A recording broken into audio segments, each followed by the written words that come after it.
अभी जब हमारे माननीय मुख्यमंत्री जी पुनः आप सब आशीर्वाद देंगे हम लोगों को, माननीय मुख्यमंत्री जी को, तो 7 निश्चय 2 के तहत बिहार को विकसित बिहार और स्वावलंबी बिहार बनाना है।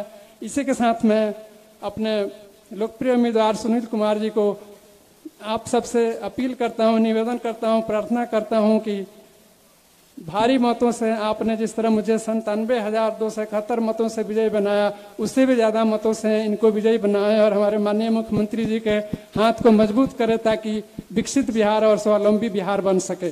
जय हिंद, जय भारत, जय नीतीश, जय बिहार।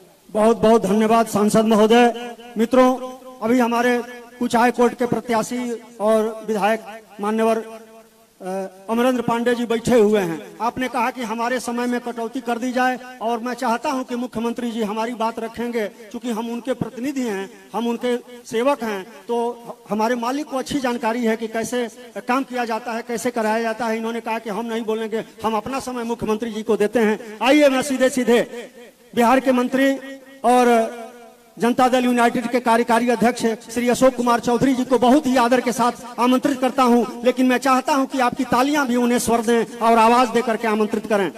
आदरणीय चौधरी जी।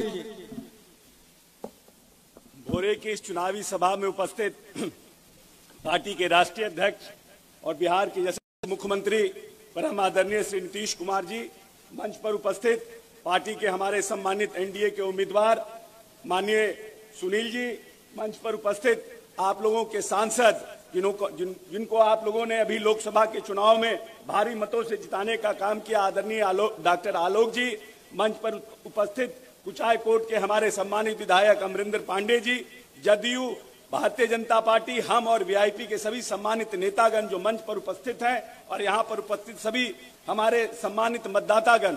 साथियों, 15 वर्ष पूर्व आपके प्यार और आशीर्वाद से माननीय नेता ने इस प्रदेश की बागडोर संभाली थी और 15 वर्ष के अपने शासनकाल में सामाजिक समरसता के साथ इस बिहार को विकास का एक नया आयाम देने का काम किया। 15 वर्ष पूर्व की जो शासनें थी इस प्रदेश में, किस तरह से इस प्रदेश में जातीय उन्माद अपने चरम पर था, किस तरह से इस प्रदेश में 118 नरसंहार हुए थे, किस तरह से इस प्रदेश में धार्मिक उन्माद अपने प्रकाष्ठा पर था। माननीय नेता ने इस प्रदेश की बागडोर संभालने के बाद न सिर्फ बिहार का विकास किया बल्कि सामाजिक समरसता के साथ इस बिहार को आगे ले जाने का काम किया। जिस बिहार को 15 साल में लोगों ने तार तार करने का काम किया, उस बिहार को एकजुट करके, चाहे इस प्रदेश के दलित हो, अति पिछड़ा हो, अगड़े जाति के लोग हो, महिलाओं हो, युवाओं हो, सबको एक साथ एक सूत्र में बांधने का काम किया। इस प्रदेश के किसानों को सशक्त और मजबूत करने के लिए, उनकी आमदनी बढ़े, उसके लिए कृषि रोड मैप 1, कृषि रोड मैप 2 और कृषि रोड मैप 3 के माध्यम से जहां पर धान की खेती 60,000 लाख मीट्रिक टन होती थी, वहां 1,80,000 मीट्रिक टन कराने का काम किया। जहां गेहूं की खेती इस प्रदेश में 80 लाख मीट्रिक टन होती थी, उसको तिगुना बढ़ाने का काम किया। किसानों की आमदनी को बढ़ाने का काम किया। प्रदेश में शिक्षा के क्षेत्र में जिनका शासनकाल 15 वर्ष पहले का था, उस प्रदेश में चरवाहा विद्यालय बनाते थे और माननीय नेता ने इस प्रदेश में engineering college, medical college, ITI, ANM संस्थाओं का निर्माण कराया। इस प्रदेश में शिक्षण संस्थाओं का निर्माण कराया और जो बड़ी आबादी इस प्रदेश में युवाओं की है, उसको सशक्त और शिक्षित करने का प्रयास किया है। इसीलिए आइए ऐसे नेतृत्व को ताकत देने का काम करें जिसने इस प्रदेश की जो वानगी है, जो समरसता है, उसको जोड़ करके इस प्रदेश को आगे ले जाने का काम किया है। इसीलिए आपसे आग्रह और अपील करते हैं कि पुनः इस प्रदेश में एनडीए का सरकार बनाइए, नीतीश जी को ताकत देने का काम करिए, जिससे जो हमारी युवा पीढ़ी है वो शिक्षित हो सके, जो हमारी नस्ल को, जो हमारी पीढ़ी को आगे बढ़ाना चाहता है, उसको ताकत देने का काम कीजिए। बहुत बहुत धन्यवाद। जय बिहार, जय नीतीश कुमार। बहुत बहुत धन्यवाद मंत्री आदरणीय अशोक कुमार चौधरी साहब। किसी शायर ने लिखा है कि हजारों साल नरगिस अपनी बेनूरी पर रोती है, बड़ी मुश्किल से होता है चमन में दीदावर पैदा। सज्जनों, कौटिल्य ने भी कहा कि जब जनता सौभाग्यशालिनी होती है तो अच्छा शासक मिलता है, और हम सब गौरवशाली हैं कि हमें एक ऐसा मुख्यमंत्री मिला जिसने बिहार बुलंदी के उस मुकाम तक पहुंचाया जिसने दुनिया के अर्थशास्त्रियों की अवधारणा को तब्दील कर दिया, और न केवल प्रकृति के प्रति, पर्यावरण के प्रति, बल्कि सामाजिक सरोकारों के प्रति भी जो संजीदा हैं, संवेदनशील हैं, ऐसे आदरणीय मुख्यमंत्री नीतीश कुमार जी को मैं आहूत कर रहा हूं, आमंत्रित कर रहा हूं, दावते माइक्रोफोन दे रहा हूं, लेकिन चाहता हूं कि तालियों का ऐसा निनाद निकालें, ऐसा स्वर निकालें कि चिरकाल तक माननीय मुख्यमंत्री जी की जेहन में बनी रहे। आदरणीय मुख्यमंत्री जी।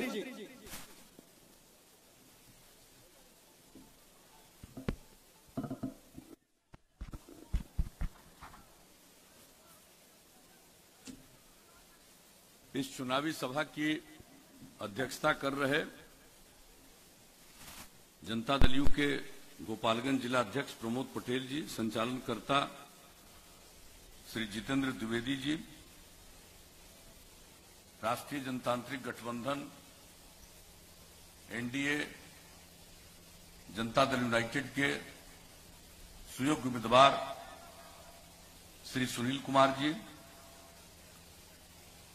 यहां इस कार्यक्रम में उपस्थित माननीय विधायक और कुचायकोट से एनडीए और जनता दल यू के उम्मीदवार श्री अमरेंद्र पांडे जी,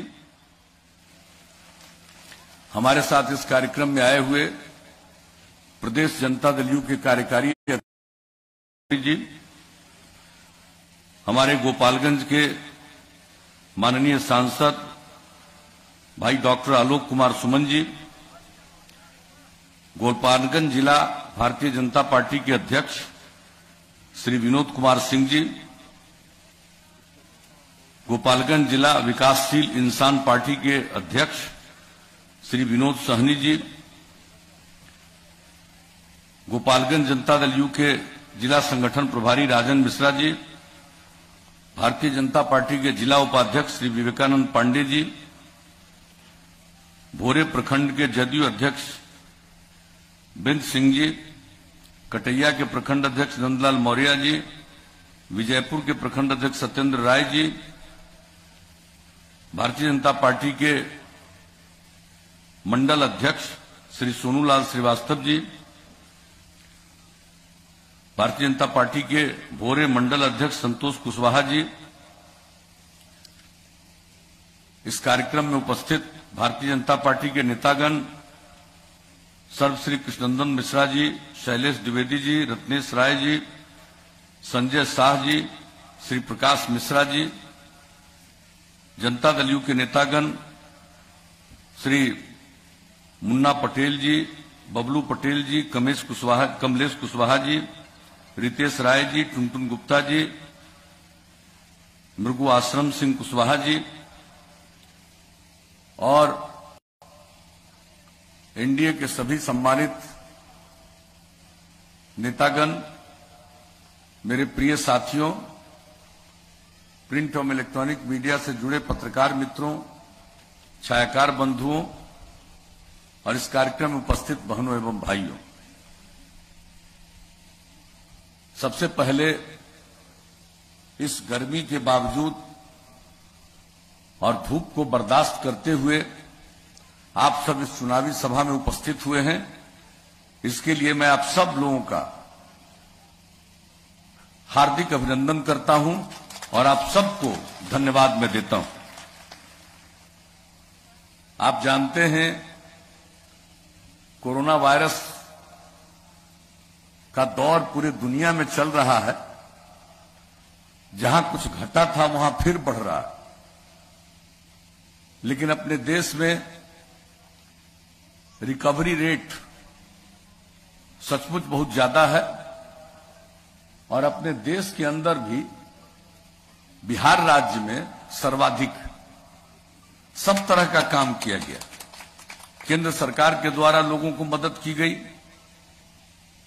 लॉकडाउन लागू किया गया, किस तरह से लोग बाहर फंसे थे, बाद में उनको अपने अपने राज्यों में भेजने के लिए ट्रेन की सुविधा शुरू की गई। हम लोगों ने भी अपने यहां जो लोग आए उनके लिए जो इंतजाम किया, जो लोग बाहर फंसे हुए थे उनके लिए कुछ सहायता की, ये सब काम तो हम लोग करते रहे। और अभी कोरोना खत्म नहीं हुआ, अब इसके लिए पूरा सब लोग अनुसंधान कर रहे हैं क्या होगा, कब कैसे क्या करना है। लेकिन इसी दौर में अब हम लोगों का जो चुनाव था वो हो रहा, लेकिन चूंकि पहले चुनाव के दौरान हम लोगों को जितना समय मिलता था चुनाव प्रचार के लिए, उतना समय तो इस बार मिल नहीं रहा है। बहुत कम समय में सारा चुनाव अभियान चल रहा है, इसलिए चाह करके भी सब जगह जा नहीं सकते हैं हम लोग। लेकिन आपके बीच आने का मौका मिला, पहले भी आते रहे हैं, आपके बीच आने का मौका मिला, मुझे इस बात के लिए बहुत प्रसन्नता है और इसलिए हमने आप सब लोगों को यहां उपस्थिति के लिए धन्यवाद दिया है और आपका अभिनंदन किया। और एक बात जान लीजिए, हम लोगों ने बिहार के विकास के लिए जब से काम करने का मौका आप लोगों ने दिया है, 2005 के नवंबर महीने से हम लोगों ने काम करना शुरू किया है और आपने काम करने का अवसर दिया और हम लोगों ने जो कुछ भी कहा चुनाव के पूर्व, उसी के मुताबिक हम लोगों ने काम किया। शुरू से ही हमने कहा था न्याय के साथ विकास हम करेंगे और उसका मतलब है हर इलाके का विकास और समाज के हर तबके का उत्थान, और खास करके जो तबका किनारे पड़ा हुआ था उनको मुख्य धारा से जोड़ने के लिए हम लोगों ने विशेष पहल की। अपराध पर नियंत्रण किया। क्या स्थिति थी, लोगों को 15 साल काम करने का मौका मिला था, पति पत्नी राज, और क्या हाल था, शाम होते ही लोग घर से बाहर निकलने की हिम्मत नहीं करते थे। कितनी घटनाएं घटती थी, किस तरह से सामूहिक नरसंहार होता था, लोगों के शोषण के लिए किस तरह से अपहरण होता था, ये क्या घटना नहीं घटती थी। लेकिन हम लोगों ने कहा था कानून का राज कायम करेंगे, जंगल राज से खात्मा होगा, और हम लोगों ने कानून का राज कायम किया। और आज तो मुझे खुशी है कि इस क्षेत्र में कानून का राज कायम करने में जो हमारे पुलिस बल की भूमिका रही है, लोगों ने मेहनत से काम किया।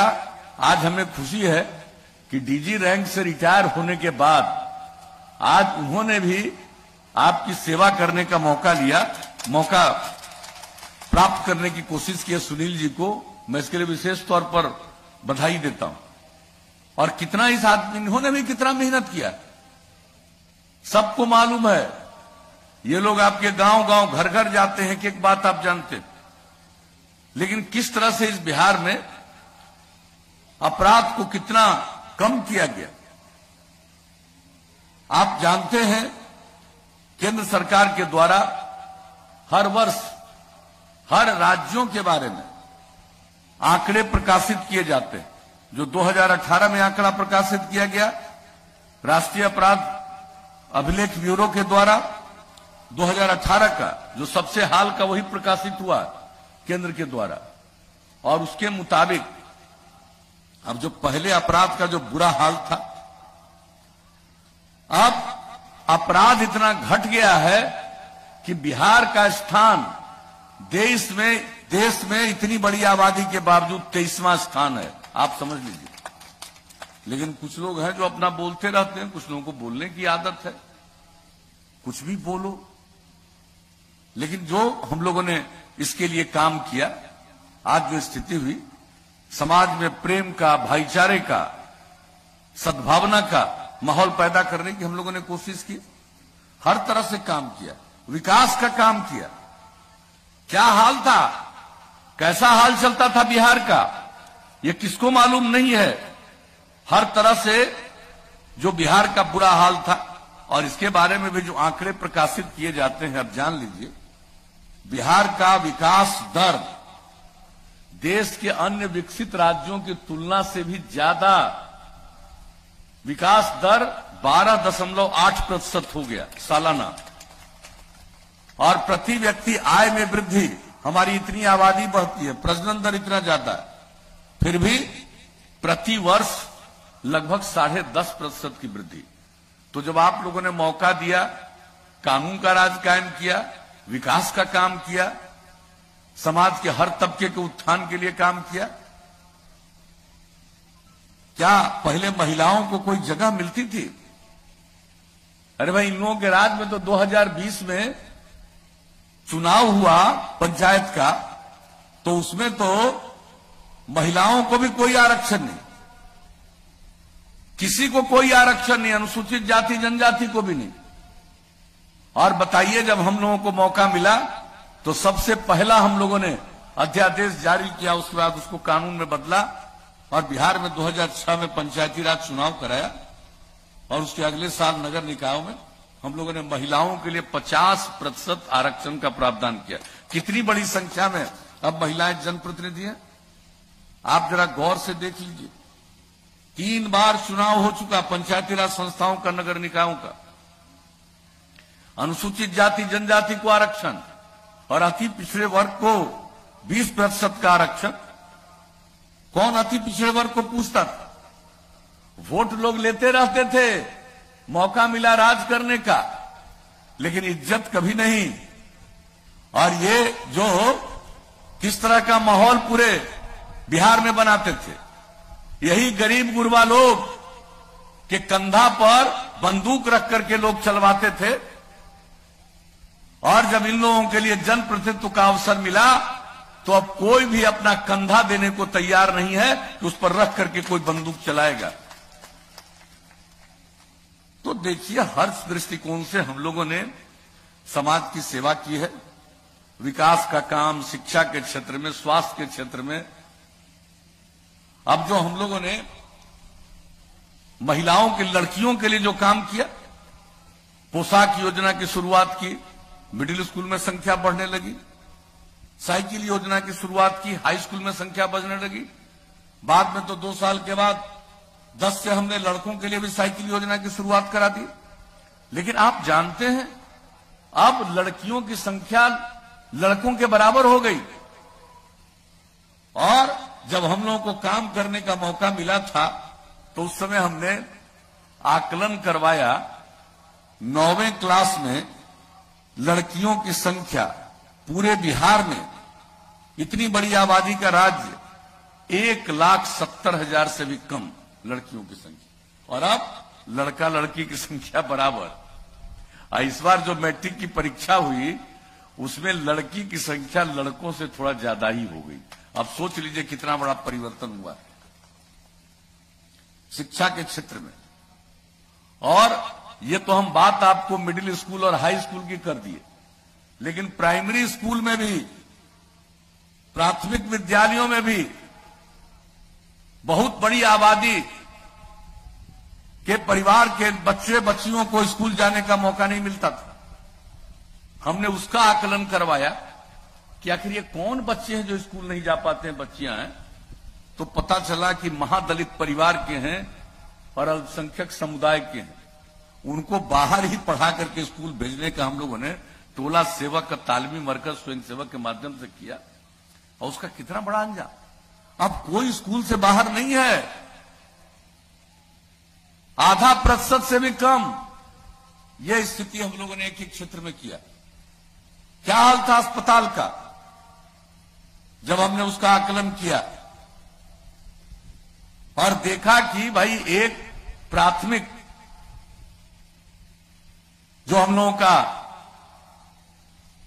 संस्थान है जहां इलाज होता है, प्राथमिक स्वास्थ्य केंद्र, वहां पर 1 महीने में 39 लोग जाते थे उन लोगों के राजपाट में। आप सोच लीजिए, सरकारी क्षेत्र में लोगों के इलाज का भी कोई प्रबंध नहीं। और हमने उस समय एक अंतर्राष्ट्रीय रिपोर्ट देखी थी यहां पर काम शुरू करने के पहले, जब मौका मिला तो हमने देखा कि बिहार में जो गरीब लोग हैं उनकी तो आमदनी कम है, लेकिन जो उनकी आमदनी है उसमें सबसे ज्यादा खर्चा भोजन से भी ज्यादा उनका इलाज में होता है। यह आप समझ लीजिए, ये बुरा हाल था, कोई चिंता नहीं। और हम लोगों ने जब उसके लिए इंतजाम किया, दवा का प्रबंध किया, चिकित्सकों का प्रबंध किया, तो अब आपको मालूम अब ये कोरोना का दौर शुरू हुआ है तो भिन्न बात है, इसके पहले आप देख लीजिए, एक प्राथमिक स्वास्थ्य केंद्र में औसतन पूरे बिहार में 10,000 लोग एक महीने में इलाज कराने जाते हैं। तो कौन सा क्षेत्र है? सड़कों के बारे में आप लोगों ने खुद बताया, पहला 5 साल काम किया, उसके आगे दूसरा 5 साल, तीसरा 5 साल और आगे। और इस बार हम लोगों ने क्या किया? 7 निश्चय के अंतर्गत जो हमने कहा कि करेंगे, और एक एक काम जो हम लोगों ने युवाओं के लिए, युवतियों के लिए करना शुरू किया। संस्थान कहां थे? यहां के बच्चे बच्चियों को कोई पढ़ना चाहता था तो बाहर जाना पड़ता था। हम लोगों ने कहा कि हर जिला में इंजीनियरिंग कॉलेज, पॉलिटेक्निक संस्थान, पैरामेडिकल संस्थान, महिला आईटीआई, जीएनएम संस्थान बनाएंगे और हर अनुमंडल में एएनएम संस्थान और आईटीआई स्थापित करेंगे। कर दिया काम शुरू, और अनेक जगहों पर बिल्डिंग भी बन गया।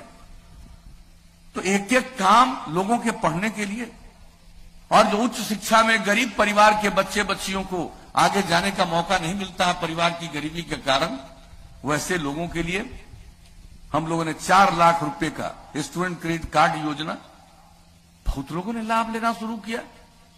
और जो आगे पढ़ना नहीं चाहता है, काम की तलाश में कहीं जाना चाहता है, घर के माता पिता को पैसा नहीं है, वैसे बच्चे बच्चियों के लिए 2 साल 1,000 रुपए का महीना से मदद करना। और उसके बाद कोई भी बच्चा या बच्ची कोई काम तलाशेगा तो अगर उसको कंप्यूटर पर काम करना नहीं आएगा तो उसको कोई काम नहीं मिलेगा। तो हमने कुशल युवा कार्यक्रम में उनको कंप्यूटर सिखाना शुरू किया पर काम करना, और उसके अलावा बातचीत कैसे की जाती है, संवाद कौशल, व्यवहार कौशल, किसी के साथ व्यवहार कैसा करोगे, और कितना युवक युवतियों ने लाभ लिया? 10 लाख युवा युवतियों ने प्रशिक्षण दिया। अब आप बताइए, एक एक काम जो हमने कहा 7 निश्चय सब काम किया। महिलाओं को 35% का आरक्षण सरकारी सेवाओं में, पुलिस बल में 35% आरक्षण, और पहले तो बिहार में पुलिस बल में महिलाएं नहीं दिखती थी, और अब पुलिस बल में अच्छी संख्या में महिलाएं दिखती। सारे सरकारी सेवाओं में महिलाओं को हम लोगों ने 35% का आरक्षण दिया। और उसके अलावा क्या तय किया था? आप लोगों को ध्यान में होगा, जो बिजली का बुरा हाल था, कितना बुरा हाल था, गांव की बात तो छोड़ दीजिए, शहर बाजार में कितना देर बिजली रहता था। और हम लोगों ने उसमें प्रगति कराई और 7 निश्चय में कह दिया कि हर घर बिजली पहुंचा देंगे हर इच्छुक परिवार को। लक्ष्य था हमारा 2018 का दिसंबर, पहुंचा दिया 2018 के अक्टूबर में। और उसके बाद कितने लोग और बिजली ले रहे हैं? पहले जो ये पति पत्नी राज 15 साल मौका मिला, बिजली की खपत बिहार में थी 700 मेगावाट, और अब बिजली की खपत हो गई 6000 मेगावाट से भी ज्यादा। तो कौन से क्षेत्र को देखिए, हर घर नल का जल, ये काम शुरू किया, और अब 83% काम पूरा हो गया। अगले 2 महीने के अंदर बाकी सारा काम पूरा होगा। बीच में कोरोना के चलते उसमें थोड़ी बाधा आई थी, अब फिर उस पर काम शुरू। हर घर में शौचालय, देश भर की योजना हम लोगों ने बिहार में भी लगभग पूरा करा दिया। हर घर तक पक्की गली और नाली का निर्माण, यह भी लगभग पूरा हो चुका। तो जो हमने 7 निश्चय में इतनी बात कही बताई है, एक एक काम पूरा किया। शुरू से कहा कानून का राज, शुरू से कहा न्याय के साथ विकास, हम लोग यही काम करते आए हैं। और कुछ लोगों को विकास से क्या मतलब है, कुछ लोगों को अपनी चिंता रहती है, लोगों की चिंता नहीं है। लोगों को भ्रमित करके और किस किस तरह से वोट लेकर के राज करते रहे। लेकिन क्या किया बिहार के लोग परिवारवाद में लगे रहते, और हम लोगों ने क्या किया? हमने तो यही कहा कि हम लोगों के लिए पूरा बिहार एक परिवार है और एक एक व्यक्ति की सेवा करना हमारा फर्ज है और आपकी सेवा करना ही हमारा धर्म है। हम लोग तो यही करते रहते हैं। बाकी लोग खाली बयानबाजी करेगा, करने का न कोई ज्ञान है न कोई जानकारी है कि कहां होगा। आजकल हम देखते कहता है इतना लोगों को नौकरी दे, अच्छा है कोई दुनिया में जी, आप उतने लोगों को नौकरी दोगे तो बाकी को कहा नहीं दोगे? सबको दे दो। आप पैसा कहां से लाओगे? जिसके चलते अंदर गए उसी पैसा से होगा। क्या राज्य में तो नहीं पैसा होगा? इन लोगों का बजट क्या था? 24,000 करोड़ से भी कम, और हम तो 2,11,000 करोड़ से आगे पहुंचा दिए और 6 लाख से भी ज्यादा लोगों को हमने नौकरी दी। 60-70 हजार के नौकरी का काम, तो हर काम जो जरूरी है हम लोग करते रहे हैं। आज जो होना नहीं है, आज जो हो ही नहीं सकता, अगर करोगे तो पैसा आएगा कहां से? ऊपर से आएगा? कहां से आएगा? कि नकली नोट मिलेगा? क्या मिलेगा? यह जेलवे से आएगा? कहां से आएगा? लोगों को किसी चीज का एहसास नहीं है। मैं आपको बता देता हूं, अब भ्रमित होने की जरूरत नहीं है। एक एक काम करके किस तरह से प्रगति के रास्ते पर हम लोगों ने बिहार को आगे बढ़ाने की कोशिश की है, और अब आगे मौका दीजिएगा तो जान लीजिए, हमको तो जो दिखता है कि अब आगे और क्या करना है उसी के बारे में हम बोलते हैं। अब आगे मौका दीजिएगा तो आप जानते हैं कि हम हर घर बिजली पहुंचा दिए। आप हर गांव में हम लोग आपको पहुंचाएंगे, रात में भी रोशनी रहे। हर गांव में सोलर स्ट्रीट लाइट, सौर ऊर्जा से पूरे सब जगह सारे जगहों पर हम लोग वो बिजली पहुंचा देंगे, ताकि अपने घर का बिजली जलाइएगा अब बाहर उजाला रहेगा। तो ये हमारे करने का हम लोगों का मन है, यही संकल्प है, यही निश्चय। तो ये तो करेंगे ही। इसके अलावे आप जान लीजिए, गांव में इतना काम किया, ये सब का अनुरक्षण, ये नहीं कि अब नल का जल पहुंचा देंगे, कोई भी चीज करेंगे, लेकिन हर चीज की देखभाल। और दूसरी बात है, शहर का भी और गांव का भी पूरा साफ सफाई, ताकि पर्यावरण संरक्षित रहे, किसी को कोई तबीयत खराब न हो। ये सब काम आगे का हमारा लक्ष्य है। और एक बात और बता देते हैं कि हर खेत तक सिंचाई के लिए पानी पहुंचा देंगे। हम लोगों ने बहुत काम किया है और हमको पता है कि और कितना काम करना है, उससे हम हर खेत तक सिंचाई का पानी पहुंचा देंगे। कोई सूखे वगैरह का असर यहां नहीं पड़ने वाला है। तो अगर मौका दीजिएगा तो ये सब काम तो करेंगे ही। और गांव में तो हर गांव को सड़क से जोड़ ही रहे हैं। अब इसके आगे मौका दीजिएगा तो कई गांवों को जोड़ते हुए महत्वपूर्ण रास्ते पर पहुंचाने के लिए, महत्वपूर्ण जगहों पर पहुंचाने के लिए और अब इसके आगे सड़क बनवाना शुरू करेंगे। और शहर और बाजार में जो सड़क है उसमें बाईपास बनवाएंगे। अब बाईपास की जगह नहीं मिलेगी तो ऊंचे ऊपर से फ्लाईओवर बनवाएंगे। तो ये सब काम हम लोगों ने सोच लिया है। हर चीज हम लोग इसी तरह से करेंगे। और एक बात और बता देते हैं, स्वास्थ्य के लिए तो हम लोग काम करते हैं और करेंगे। और जो नई टेक्नोलॉजी, अब खाली कंप्यूटर पर काम करने से काम नहीं होगा। अब इतनी टेक्नोलॉजी आ गई है कि सब टेक्नोलॉजी के लिए यहां के युवक युवतियों को हम लोग प्रशिक्षण देंगे, हर जिले में संस्थान चला करके, और इसके लिए अलग डिपार्टमेंट बना के चलेंगे और सबको सिखाएंगे, ताकि उनको मालूम रहे तो उसको और काम मिलेगा और दूसरे को भी काम देने की स्थिति में लोग आएंगे। और गांव गांव तक इन चीजों को पहुंचाएंगे। इलाज के लिए भी उसका लाभ लीजिएगा।